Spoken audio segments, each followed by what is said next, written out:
ಖರ್ಗೆ ಹೇಳ್ತಾರೆ ಕೇಂದ್ರಕ್ಕೆ ನಾವೇನು ಕೈ ಚಾಚಾಕತ್ತಿಲ್ಲ ಗ್ಯಾರಂಟಿ ಸಲುವಾಗಿ ನಮಗೆ ದುಡ್ಡೇ ಕೊಡಕತ್ತಿಲ್ಲ ಅಂತೇಳಿ ಪ್ರಿಯಾಂಕ. ಮತ್ತು ಈಗ ಇಲ್ಲಿ ಕೊಟ್ಟಿನಲ್ಲಪ್ಪ ಅಲ್ಲಿ ನೋಡ್ರಿ ಅಲ್ಲಿ ಅಲ್ರಿ ಅವ್ರಿಗೆ ಯಜಮಾನ್ರಿಗೆ ವಯಸ್ಸಾಗ್ಯದ, ಅವ್ರಿಗೆ ನಡಿಲಕ್ಕೆ ಬರಲ್ತು ಏನೂ ಇಲ್ಲ. ಆದ್ರೆ ನಂದು ಸಲಹೆ ಏನಂದ್ರೆ ರಾಜಕಾರಣ ಬಿಟ್ಟು ಸುಮ್ಮನೆ ಮನ್ಯಾಗಿರೋಪ್ಪ, ಯಾಕೆ ಸಾಯ್ತಾ ಕಾಂಗ್ರೆಸ್ನವ್ರು ಜೋಡಿ ಅನ್ನೋದು ನನ್ನ ಅಭಿಪ್ರಾಯ ಅದ. ಈಗ ಹೋಗಿ ಹೇಳ್ತೀನಿ ಒಮ್ಮೆ, ಅದಕ್ಕೆ ಸ್ವಲ್ಪ ಇದು ಸರಿ ಇಲ್ಲ ಅಲ್ರಿ. ಇಷ್ಟೆಲ್ಲ ಕೊಟ್ಟರೆ ಇನ್ನೇನು ಕೊಡ್ಬೇಕು ರೀ, ಹೊತ್ಕೊಂಡು ಇದು ಕೊಡ್ಬೇಕು ಅವ್ರಿಗೆ. ಹಾಂ ಅಲ್ರಿ ತಮ್ಮ ಸರ್ಕಾರ ಇದ್ದಾಗ ಎಷ್ಟು ಕೊಟ್ರತ್ತ 81% ಇಡೀ ಸರ್ಕಾರ ಇದ್ದಾಗ. ನಾವು ಕೊಟ್ಟದ್ದು ಎಷ್ಟು ನೀವೇ ನೋಡಿರಿ, 2 ಲಕ್ಷ ಕೋಟಿ 3 ಲಕ್ಷ ಕೋಟಿ ರೊಕ್ಕ ಕೊಟ್ಟಿದ್ದೆವು, ಮತ್ತು ಕೊಟ್ಟಿಲ್ಲ ಅಂತ ಹೇಳಿದ್ರಾಗ ಏನೂ ಅರ್ಥ ಇಲ್ಲ.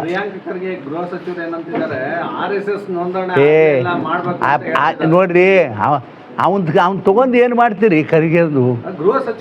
ಅದೇ ಗೃಹ ಸಚಿವರು ನಾವು ಒಪ್ತೀನಿ. ಏನು ಹೇಳ್ತಾ ಅವ್ನಿಗೆ ತಲೆ ಇಲ್ಲ. ಗೃಹ ಸಚಿವ ಏನು ಕೇಳಬೇಕು, ಏನು ಇದು ಅವನ ಕೆಲಸನಾ ಕೇಳೋದು?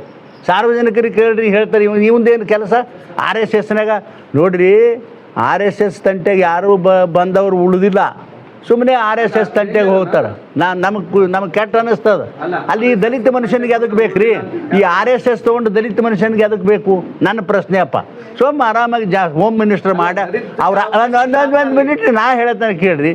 ಅವ್ರ ಅಪ್ಪ ಕಾಂಗ್ರೆಸ್ನಾಗ ದುಡ್ದದನ್ನ ಕಾರಣಕ್ಕೆ ಅವನಿಗೆ ವ್ಯವಸ್ಥೆ ಮಾಡ್ಯಾರ. ಚೆಂದಾಗಿ ಹೆಸರು ಗಳಿಸ್ಬೇಕಿಲ್ಲ, ಜನರು ಕೆಲಸ ಮಾಡಿ. ಈ RSS ಇಂದ ಗಂಟು ಬಿದ್ದ ಅಂದ್ರೆ ಅವೇನು ಸರ್ವಾಯ ಆಗೋದಿಲ್ಲ. ನಮಸ್ಕಾರ, ನಡೀರಿ.